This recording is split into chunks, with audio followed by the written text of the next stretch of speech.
revelation. But then you can't claim progressive revelation if you don't know what's in the book. You can say he had the Zabur, but give me evidence it was a progressive revelation from the laws of Moses. If you can't, then it's conjecture, and therefore what does your argumentation falls down. Because I'm saying to you, the laws of Moses were carried on until the time of Jesus. If the laws of Moses that they were giving, are the Muslims following it? We're talking about the Israelites. We're talking about the Israelites at the moment. So we can get onto the Muslims, but we're talking about the Torah was given for the because Israelites. you brought up the Quran, then you say we're talking about the Israelites. What I'm telling you so is, we're going to have to stick, because we digress. You're not engaging with my point, because I agree. The law for the Israelites, you can make a claim for the laws for Arabs and onwards, but we're saying the Israelites, what laws were they given to follow? No, you asked me a question. Yes. Do we have progressive revelation? I give you an example for progressive revelation. Yes. I don't have to prove all the previous progressive revelation. Within the Israelites, there was no progressive revelation. That's what I'm saying. Within the Israelites, I'm not saying I disagree. I'm not saying I disagree. So many prophets there. Because what happened is, when we look at this, I think there is, because if you consider David, they stopped maybe worshipping God properly, or they weren't doing things that pleased God. So God would send a prophet to say, follow the, go back to. So how are you certain they didn't change the book as well? Because we have the writings. How do you know that this is the true writings? This is our point. The idea is, our discussion over here is about the authenticity, isn't it? Because I think we digressed everywhere. Because the thing is, why do we believe that the Israelites have not corrupted their books? Is because they... No. You're talking about that. No problem. Israelites. Go ahead. No problem. Because they were the ones chosen by God to have this book and as a guidance throughout the nation. Okay. Then we have Christ. Let's look at this point. To confirm let's look what was in it. Let's look at this point.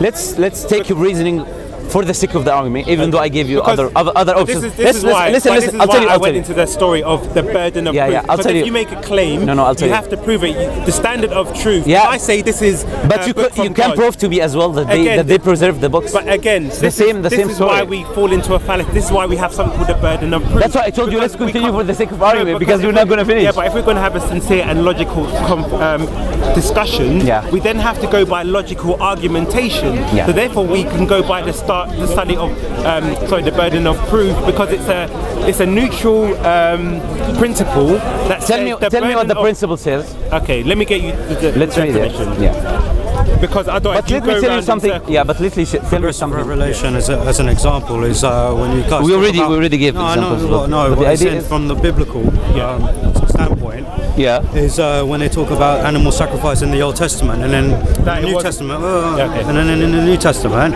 it's now abrogated because you believe that Jesus is the ultimate sacrifice. So that means animal sacrifice is no longer. That means the Mosaic revelation of has basically been cancelled. So that I don't think he disagrees with that. So no, he doesn't disagree with that. But that's an example of progressive revelation. So his point is basically that from your belief. Are you making it a claim that it's been changed, or just that it's a progressive revelation? How would you define? How would you define progressive revelation? I mean, something that changes over time, whether it's been abrogated or cancelled, it's still progressive. Well, I wouldn't say it was cancelled or necessarily. I'm saying whichever way you choose. Whichever word you choose, it's still a change in revelation. Whether it's abrogation, cancellation, adaptation. And you know not. Under Christian theology, we would call it a fulfillment of the law. So basically, I know what you're talking about. I'm talking about Matthew, I think, chapter 20. Yeah. So basically, because God didn't. We're going to discuss this one because it's very. Because let's just move on, because we're going around in. Because he gave an example for progressive revelation. But however, what I'm talking about, even if the Jews preserve their text, you cannot prove that after Jesus they still preserve the text. Okay, now the thing is this: we have the Dead Sea Scrolls, which predate Jesus by 200 years. Where are the Dead Sea Scrolls? You can go. They're in. I don't know what museum they are, but you can view them. So therefore, we have the Dead Sea Scrolls, which predate Jesus 200 years. Yeah. So therefore, this is what Jesus. It's not all. 200 years. No, I'm talking about the revelation of the Jews. You said the revelation of the Jews, they have to preserve it until the time of Jesus. So what about after Jesus? They could easily corrupt it. They could, but we have the Dead Sea Scrolls, so we can go back to what Jesus. The Dead Sea Scrolls are not the whole books of the Jews had. So this is what we're talking about. We're talking about the whole book. It's the Hebrew Bible, yes. No, the Dead Sea Scrolls are not the whole Hebrew Bible. So what is it? I'm asking you. I'm telling you. You're saying no, so I'm asking you what it is. Are you telling me the Dead Sea Scrolls? This is the one found 1,000 years after Moses, isn't it?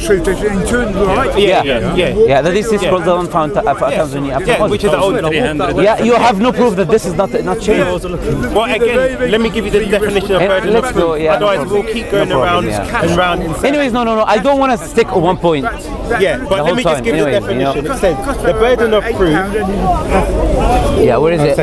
So it says. No, let's look at the first definition. Why don't you want to use it? It's just a summary. So it says, I'll read it from the site. It says the burden of proof, shortened from onus probandi, incumbent alki, it's Latin, is an obligation on the party in a dispute to provide sufficient warrant for their position. So it says holder of the burden. When two parties are So this basically definition is what we said. Let me give this. I'm reading it out. So it says when two parties are in a discussion and one makes the claim that the other disputes, the one who makes the claim typically has the burden of proof to justify or substantiate that claim, especially when it challenges a perceived status quo. So therefore, if the status quo was the understanding that the Torah is preserved, because that's my evidence, I then don't have to go and prove that it's been preserved. But when you say that, you already made a claim. Exactly. And then I disproved your claim. Then the burden of proof is on you, not on me. So I'm saying to you, so you're saying it's been corrupted. So I'm saying to you, my evidence is that this book was given to the Israelites. And it's I agree. I understand what you said. But what you said, yes. I told you I don't accept. Why? Because there are different possibilities of it. But then you say to make a claim, you have to substantiate your claim. No. I'm just refuting your evidence. But this is the burden of proof. You have to refute it with evidence to say the book has been corrupted. Otherwise, you fall into I wouldn't be able to give you any other possibilities. No, because if I say this is the only possibility, you have to give me a chance to say another possibility. But you have to substantiate. You could say to me, aliens came down and corrupted it. The idea is I could logically, according to your argument, go with that. But you have to give me some evidence. No. I'm giving you logical options. For example, you have the understanding that they preserved the Torah. Yes. Because you see that in the Bible. Okay. So you're using the Bible as well, and we're discussing the authenticity of the Bible. Yes. So we go back to circular reasoning. Okay. You understand what I'm saying? You cannot use the Bible and tell me because the Bible says. Can I finish my point? Yes. You cannot use the Bible and say because the Bible says the prophets had to preserve it.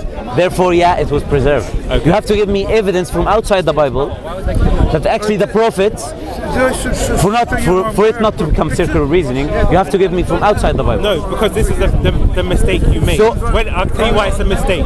Because the Bible is a collection of books. So the Bible was never written at once. It's a collection of different people who are validating different people. That's why, therefore, that is a substantial amount of evidence because it's from different witnesses. We're not talking about the Bible. We mean the whole book, isn't it? Yeah, but if your claim was one person wrote the whole Bible, I can understand your point. So I'm saying, therefore, because the Bible is written by different people, the Old Testament, 14 people. I'm saying the Old Testament was written by different prophets. They're validating the people that came before. Therefore, that is sufficient witness evidence that this story this is the problem. Has not How do you know that the prophets are the one who wrote what's in the Bible? This is circular reasoning. For me to say they wrote, it's like I'll tell you. Who wrote the? Because we're going into circular. Now we're going to another argument. Because I'm showing you that your point and your argumentation will be inconsistent and will not hold up to the same standard that you're giving me. So let's go to the Quran. Okay, so for me to prove that the Quran is authentic, I'm not going to use the Quran. I'm going to tell you the disciples of the companions of the Prophet Muhammad, they are the one who wrote it, and we have chains of narration for it. We have the manuscripts carbon dated to the time. These kind of things is outside of the book itself. The original copy of the Quran. We have in the Sana manuscript in Turkey.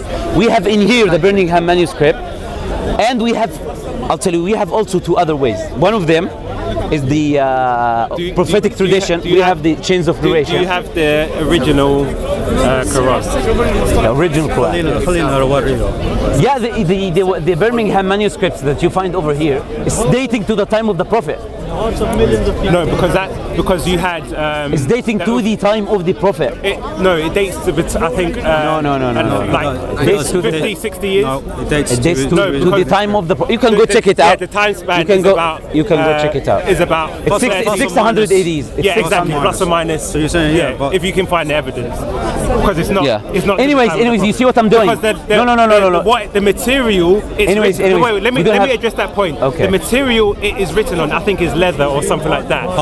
Exactly. The writing, the script itself does not date to the Prophet. There's a difference. So this is because it's like me. Parchment can go back to the time. The writing, they say, is not consistent with the earlier time of the Prophet. That's because it was washed. Because you see the undertext. Look. No. I'll tell you. No, the problem is now we're discussing the Quran.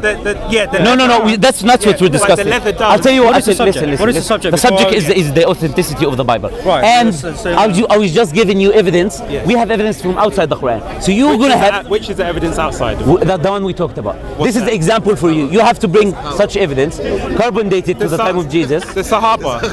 No. I'm talking about the manuscript carbon dated to the time of Jesus. This is number one. Number two. To what I said. The paper or the leather it's written on. Okay. But the writing... Are you telling me? The writing has been said by academics.